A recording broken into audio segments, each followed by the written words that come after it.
बिहार सरकार की व्यवस्था और कार्यशैली पे सवाल उठाते रहे।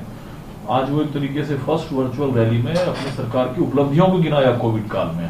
उन्होंने जनता से अपील भी की कि सोशल डिस्टेंसिंग और मास्क का परहेज रखिए। तो आप लोगों के आरोप सरकार के दावे के सामने कहां टिकते हैं? नहीं, मैं तो सीधे तौर पे कहूंगा आपके माध्यम से हमने क्या आरोप लगाए, हमने क्या सलाह दिए, इसको थोड़ी देर के लिए भूल जाए। सरकार के मुखिया का खुद क्या बयान आया फर्स्ट लॉकडाउन के बाद, सेकेंड लॉकडाउन के बाद, थर्ड लॉकडाउन के बाद, अनलॉक 1 प्रवासी मजदूरों को लेकर के, बिहार की व्यवस्थाओं को लेकर के। राज्य के एक डिप्टी सेक्रेटरी लेवल का आदमी अस्पताल के बाहर मरता है, और मैं हजारों उन मौतों का जिक्र नहीं करना चाहता जो इंस्टीट्यूशनल केयर के अभाव में जिनकी जिंदगियां गई हैं। मैं उन प्रवासी मजदूरों की पीड़ा को भी दोबारा नहीं दोहराना चाहता हूं जिन्होंने खुद वीडियो रिलीज करके अपनी बातें कही। अगर इसके बावजूद, और मैं तो अभी उन बातों का जिक्र नहीं कर रहा हूं, चाहे नियोजित शिक्षक हो, पुस्तकालय अध्यक्ष का मामला हो, शिक्षा प्रेरक हो, अनुदेशक हो, अगर इसके बाद भी आप अपनी उपलब्धियों के लिए वर्चुअल रैली करते हैं तो आपको लोगों ने कमेंट कर दिया है, आपके यूट्यूब पे, आपके फेसबुक पे, तमाम मीडिया प्लेटफॉर्म पे।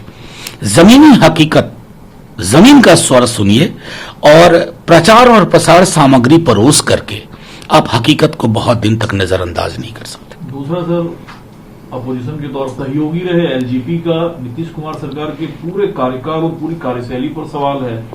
तो क्या बिहार में एक तरफ नीतीश कुमार अपने कार्यकाल पर मुहर लगाते दिख रहे हैं और अपोजिशन समेत सहयोगी उनकी धरियां उधर रही है? देखिए, मैं इसको एक वैचारिक स्तर पर ले जाऊंगा। 24 मार्च के बाद लगातार मुझे स्मरण है जब प्रधानमंत्री जी ने पहली बार देश को संबोधित किया, नेता प्रतिपक्ष तेजस्वी जी इंस्टीट्यूशनल केयर के दायरा बढ़ाने के लिए हाथ जोड़ के आग्रह करते रहे। प्रवासी मजदूरों की वापसी सहज हो सुनिश्चित करने की मांग करते रहे। बाहर फंसे छात्रों को बिहार सकुशल वापसी की मांग करते रहे। आरटीपीसीआर टेस्ट के दायरे को बढ़ाने की मांग करते रहे। उसके ठीक साथ साथ बाद में चिराग जी कहते रहे, चिराग जी उनके गठबंधन में, चिराग जी सलाह दे रहे थे सरकार को।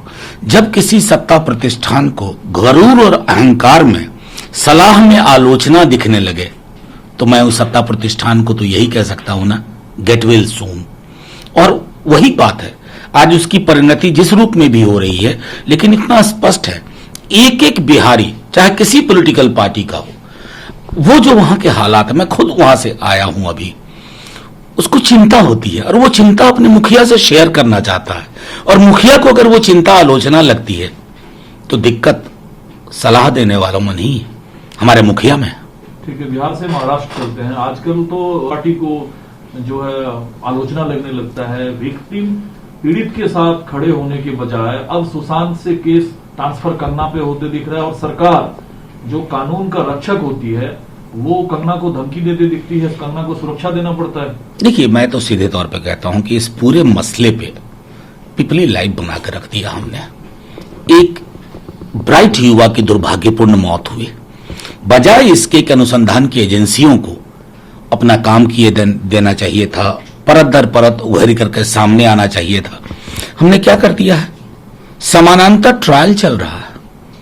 एक पूरे राज्य पर टिप्पणी होती है, फिर राज्य से कुछ लोग उन पर टिप्पणी करते हैं जो राज्य पर टिप्पणी करते हैं, फिर उन्हें वाई कैटेगरी सुरक्षा दी जाती है। ये उस दौर में हो रहा है जब प्रतिदिन 1000 जाने जा रही हैं। इतिहास दर्ज करेगा हम कैसे असंवेदनशील और बीमार समाज में तब्दील हो गए हैं। हमारी 1 लाख, हम 4 से 5 दिन के अंदर 1 लाख प्रतिदिन के केस में पहुंचने वाले हैं। और हमारा विमर्श कहां है? हमारा विमर्श इन चीजों पे है।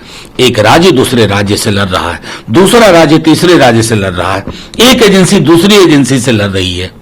भगवान भला करे मेरे देश का, चिंताजनक स्थिति।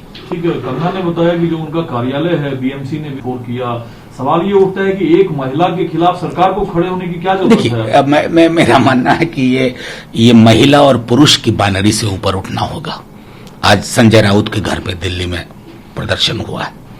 मैं सिर्फ ये इतना कहना चाहता हूं कि जो टिप्पणी राउत साहब की तरफ से की गई वो भी अनुचित, और जो कंगना रनौत जी ने की थी वो भी अनुचित।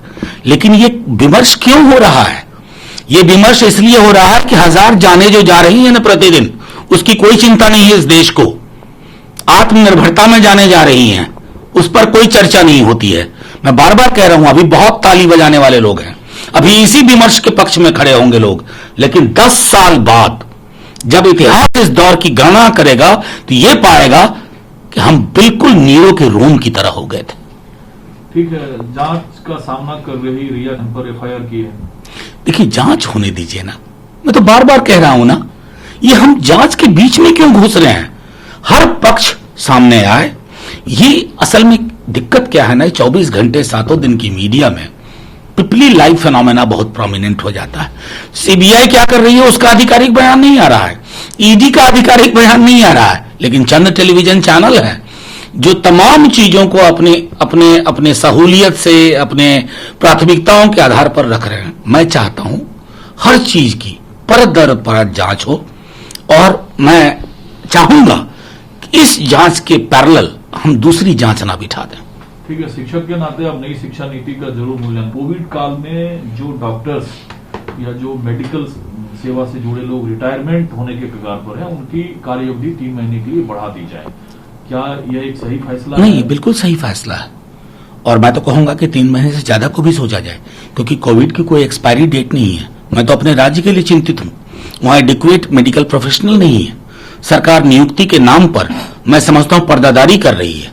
अभी आपको हेल्थ वॉरियर्स की जरूरत है, चाहे डॉक्टर्स हों, नर्सेस हों, पैरामेडिकल स्टाफ हों, अदर हेल्थ केयर प्रोफेशनल्स हों, सैनिटेशन वर्कर्स हों, क्योंकि ये लड़ाई उन्हीं के माध्यम से आप लड़ सकते हैं। ताली ठाली ढोल बजाने से ये लड़ाई नहीं लड़ी जाएगी।